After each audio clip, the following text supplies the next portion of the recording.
I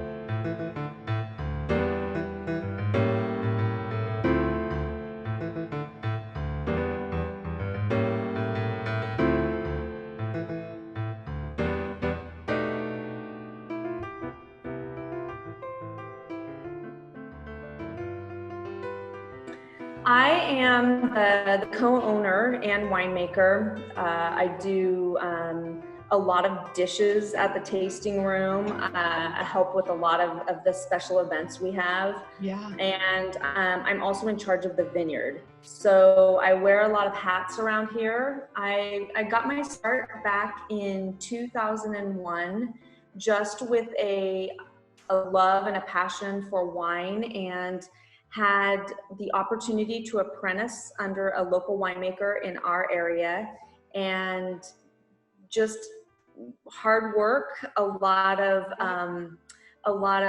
distance learning, a lot of just jumping in there with putting your boots on and figuring it out.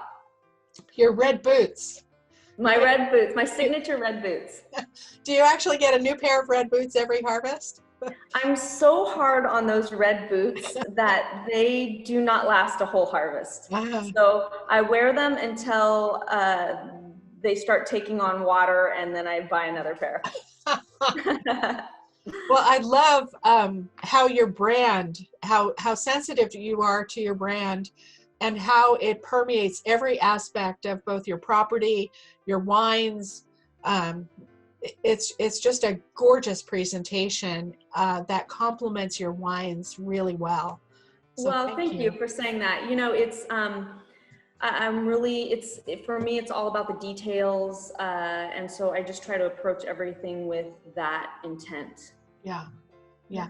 Can you tell me a little bit about the vineyard, where your estate grapes? Sure. So the vineyard is situated out in the Applegate, and it is 20 acres of primarily Tempranillo, a lot of different clones of Tempranillo. And as well as Tempranillo, I have Verdejo growing, which is a white Spanish variety. I have Graciano and Garnacha. And so we are Spanish centric, so all of the wines are a Spanish varietal. And you were one of the earlier growers to kind of focus on those Spanish varietals. How did you come to that recognition that the property would produce those good grapes? Well, I've always been a lover of those wines coming from Spain, those really big, concentrated, intense wines that just kind of take your head off. I've always loved those wines. And so in searching for, we did a lot of research about what varietals would be best suited to our little plot of land in the Applegate. And, this area is so unique because there's so many different microclimates, so many varieties that you can grow and grow well. And so when Tempranillo was one of the varieties that, just kind of matched the growing conditions here, and at that time there weren't a lot of Tempranillo vines in the ground in the Rogue Valley, and I thought, we should go for that, something we're passionate about already, and it's just at that time was a niche. Yeah. Well, your wines certainly have a niche locally, regionally, and in my heart. So thank you for those. Thank you. Thank you for those. Thank you. So can you tell me a little bit about your winemaking style? What are you looking to? You kind of referred to it before, big, bold, blow your head off reds. Yes. Yeah. So my winemaking style, I know you've probably heard the term of, your wines are made in the vineyard. So just really careful vineyard work, trying to set up my vines to produce the most concentrated, highest quality fruit that I'm able to. And then once those grapes come into the winery, I'm a very minimalistic winemaker. So I am doing very little manipulation on the wines once they enter the winery. So what I am doing is I'm controlling the temperature. So I'm keeping my ferments around 86 to 87 degrees. Ah, I feel at that temperature, I get the really nice extractions that I like, as well as retaining the fruit flavor. So that's temperature is a big issue for me in the winery, and as well as tannin management. So tannin management's kind of the key to producing Tempranillos, because they can be so tannic. So yeah. I'm just careful in the process of the winemaking. Okay. Um, do you ferment a whole cluster, or what's your process there to manage those tannins?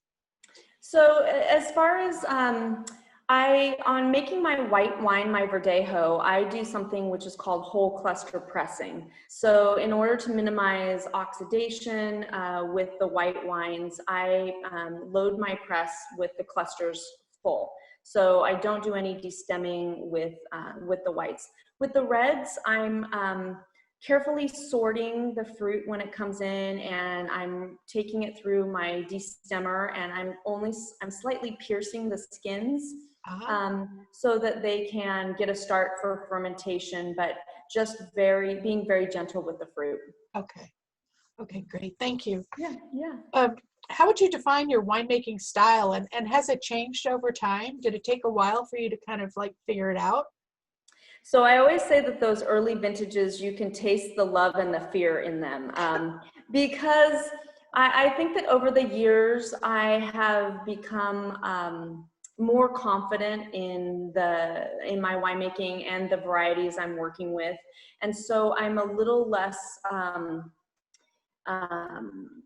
cautious. My winemaking style has always been minimalistic, for sure, and that's been a common thread. But I am not afraid to push the envelope in terms of letting fruit hang in the vineyard, letting ferments go a little bit longer than I would have maybe back in 2003.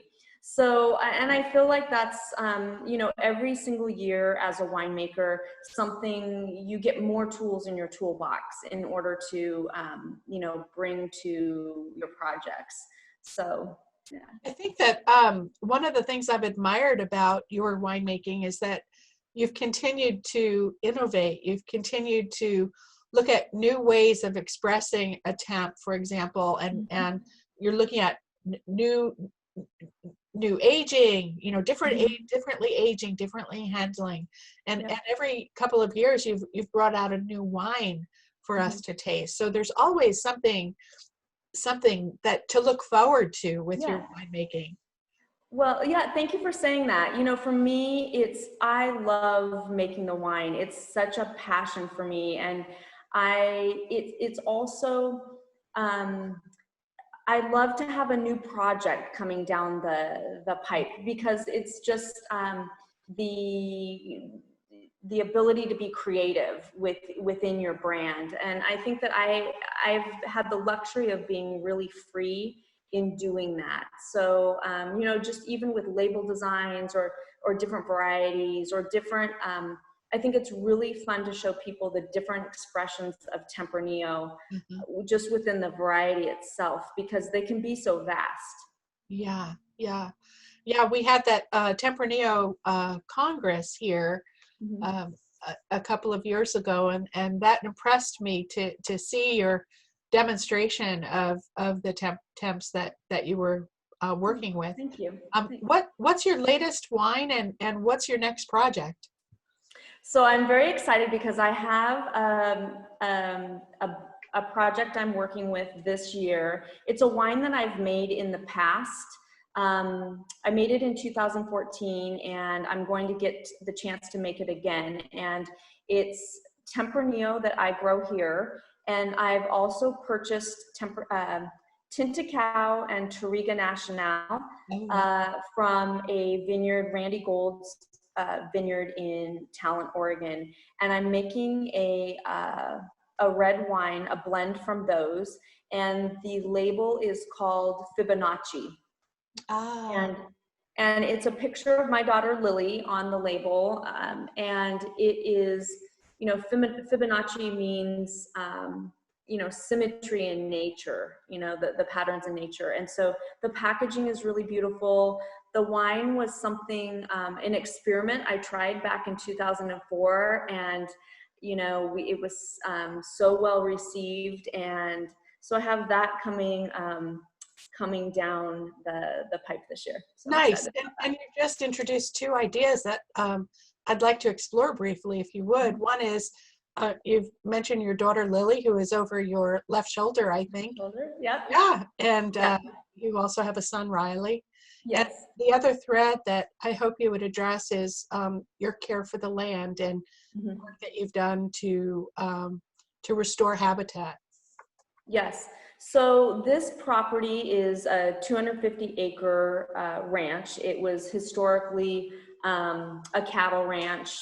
And for me, this property is a magic place in a lot of regards. It's, you cross the bridge over the Applegate River and it feels as if time has stopped on this side.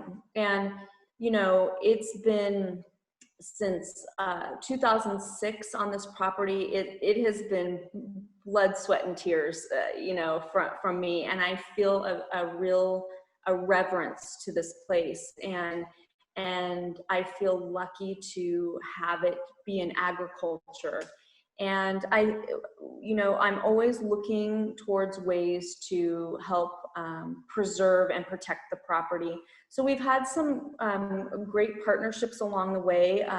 One is with a restoration project along the river to restore native plants and help with the cooling of the river water, the temperature, because this property has over a mile of river frontage. And so it's, makes a big impact. Yeah. Yeah. And there's beautiful spots all over the property, but another really magical place is at the top of the rise. Yes. It's like a pinnacle, and there's just it seems like a small flat area, and you're on top of the world. Yes. Everything is just about you. That's a place that I go. That's a place that it's named the Stargazer Vineyard. And when the kids were little, we would load them up in the back of the pickup, and we would go up there, and the stars are incredible. You feel like you're on top of the world, and there's no ambient light. It's so beautiful. It's a place that I go a lot. It's a thinking spot. Yeah. If I've got something to work through, I will go sit up there, and it's a special spot. It is. It is. Can you tell us a little bit about the event that you host there and how you bring community? Yes. So for me, the community aspect is such an important piece. I grew up in the Rogue Valley in Medford, just down the road. And for me, being back, as an adult and having a business here and having a business that's able to bring community together is just something I feel really grateful for, and is really important to me. And so in a typical year, not this year because of, what we're dealing with, but we'll have, every Thursday night, we'll have live music down on the river, different food trucks, and they have been free community events where people could bring their kids. And, there's just so many great local musicians and great local food trucks. Just anything, that's been a great thing to have the ability to bring all of those pieces together and offer things that are, free and community minded. I wonder if now would be a good time for you to share your wines. Absolutely. Absolutely. Okay. To the best way to do this. So how would you like me to do it? Would you like me to just go through them, or? Yeah, pour, talk about it, pour, taste, talk about it. So the first wine I'm going to pour is my Stargazer Okay. Verdejo. So this is the 2019 vintage. We just released that a few days ago, and it's a vintage that I am the most proud of to date for this variety. So it is, I'll pour a glass. This virtual wine tasting is a new thing, right?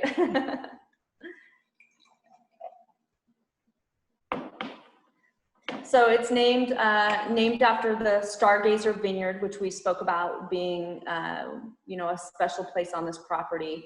And then this is a Stargazer Lily, which is, you know, keeping with our lily theme.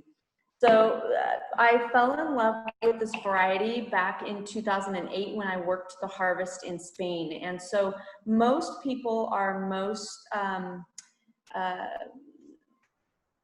the most recognizable white variety, Spanish white variety, would be Albarino. That's what people are most familiar with. But Verdejo is also a pretty prominent white variety in Spain. And for me, it is a very complex wine, a very interesting white wine. It's got a full body like Viognier can have, so it's weighty in your mouth. It is an absolute beast in the vineyard to deal with. So every time we work in the vineyard, we just are just like, oh, this Verdejo just makes us really work hard in order to farm it, which is interesting. But it's got so many great characteristics, like it is floral, like honeysuckle, grapefruit, lychee, pineapple. So it's tropical, subtle tropical notes, but also a really floral aspect to it.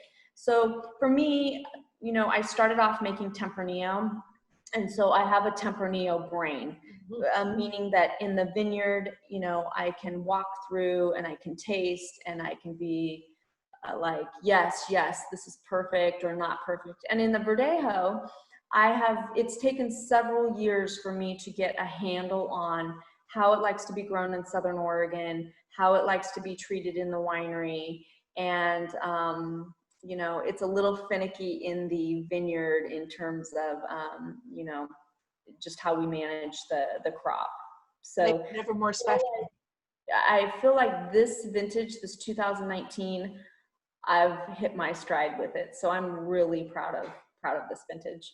Okay, great.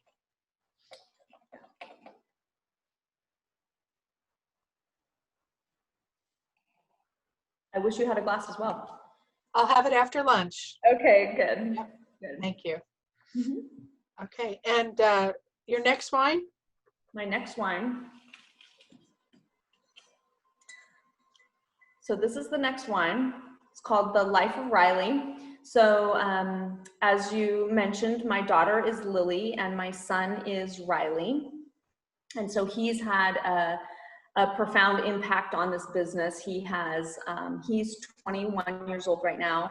And since the time he was 12, he was the dishwasher. He's been worked the bottling line. He's worked harvest. He's, you name it. He calls himself the irrigation king around here. And so this is a picture of the old barn that we have on our property. And he grew up playing basketball. So that's the old hoop. And then the number 5 was always his jersey number. So it's honoring him. And that's been a great thing for me to have creative freedom, to have every label tell its own story. Yeah. This is a very popular wine for us here. It is a blend of, it's 88% Tempranillo, and the rest of it is Cabernet Sauvignon. So it's interesting, you know, Tempranillo, Cabernet, when paired with Tempranillo, is a really good match. It's a really nice marriage of varietals. The Cabernet, it's strange to think of Cabernet as a softening agent, but the Cabernet really rounds out the tannins of the Tempranillo, and it brings a fruit forward aspect to this wine. This wine has a little more American oak in it, so It's got a spicy quality that really is a nice match with it. And it's just, it's got great aging potential. So this is a wine that, and this vintage, this 2014, was really well received. A lot of different awards for this wine along the way. Okay, great. Yeah, yeah. So I would describe this wine as, pour out my Verdejo.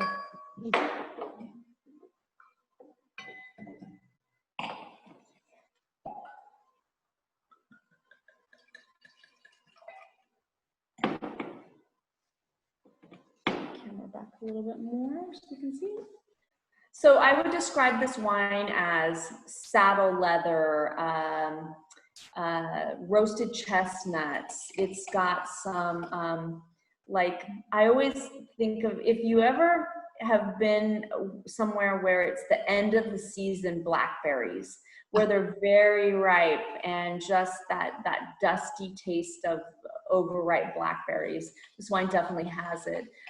Just a lot of complexity, a lot of nice kitchen spice.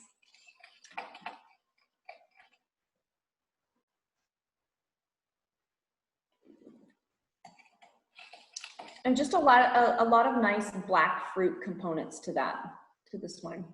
Okay, I think your allusion to end of season blackberries is very appropriate. I can feel that flavor in my mouth, the creaminess of that juice and those pods. So yes, nice. So much of wine is just sensory experiences that you have had along the way, you know. So I feel like people that have lived in Southern Oregon especially, you say end of the season blackberry and it's imprinted in your mind of what that tastes like. Nice, good job. Yeah, thank you. Okay. Thank you. So this is a special wine. I love that it's named after Riley. I love that he did a lot of work on this wine, both in the vineyard and irrigation and in the bottling of it. He would be, you know, I would call him down, you know, he'd be at home and we live on the property and I'd call him and I'd say, how'd you like to do punch downs today? And so he'd come down and I said, on your wine, why don't you come down and do the punch downs? He should get a commission. Yes, right. He's getting a commission. Yes, absolutely. Okay, do you want to go on to the last wine? Yeah.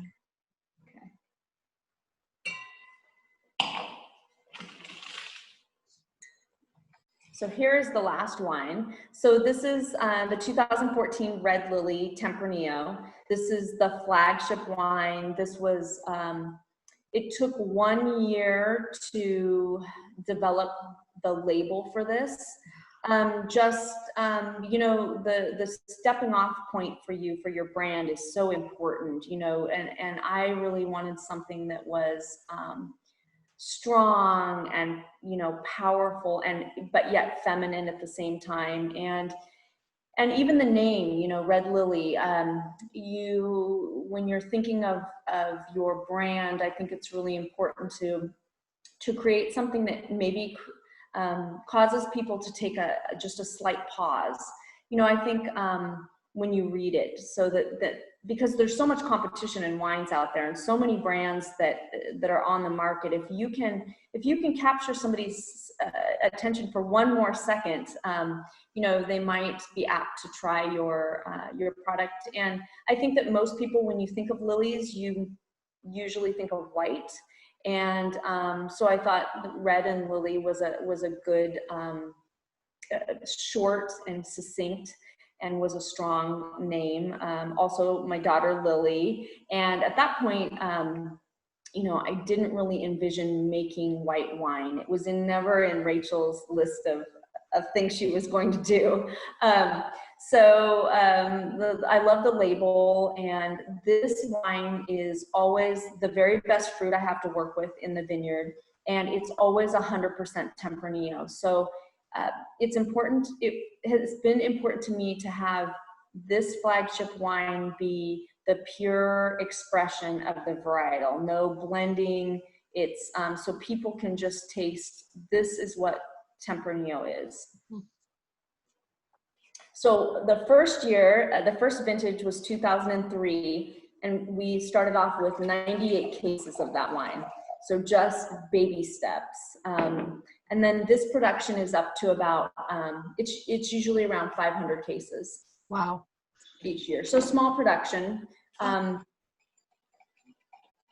And so I would describe this wine as, it's definitely a wine that can lay down and cellar. It's a wine that is meant to age. It's tannic. I'm leaving it in the barrel for at least 24 months, sometimes even a little bit longer, and then holding back this wine in the bottle for at least a year prior to release. So I'm really trying to give the wine the appropriate amount of time to, polymerize all those tannins and come out with something that is, approachable yet a wine to cellar. So this wine is, it's 100% French oak always. So I feel like there's nothing like a expensive French oak barrel on your wine program. They're just beautiful with how they really incorporate the tannins. And this is like tobacco and Earl Grey tea leaf. It's espresso, dark chocolate. It's got all of the really like muscular, powerful flavors in this wine.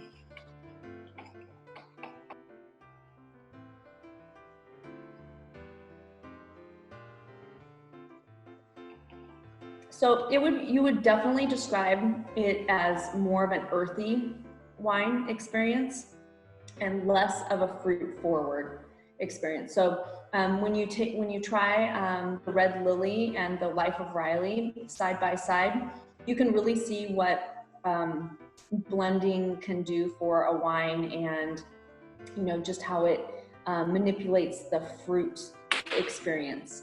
Okay. Sensory. Okay. Yeah. Well, Rachel, thank you so much for your time today and for sharing your wines with me, for participating in Slow Wine, Slow Food. Is there anything that I didn't ask about or that didn't come up in the conversation that you'd like to add?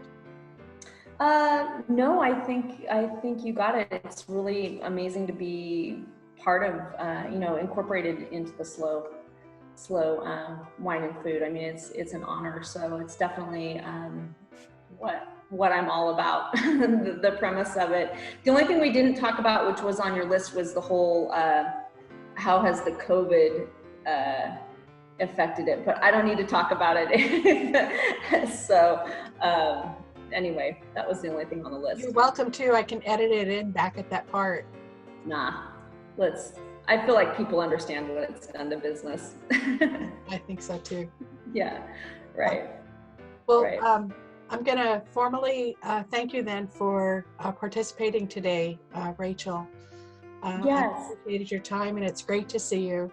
Thank you for including me. It's an honor, and I always love speaking with you. So yeah, thanks a lot.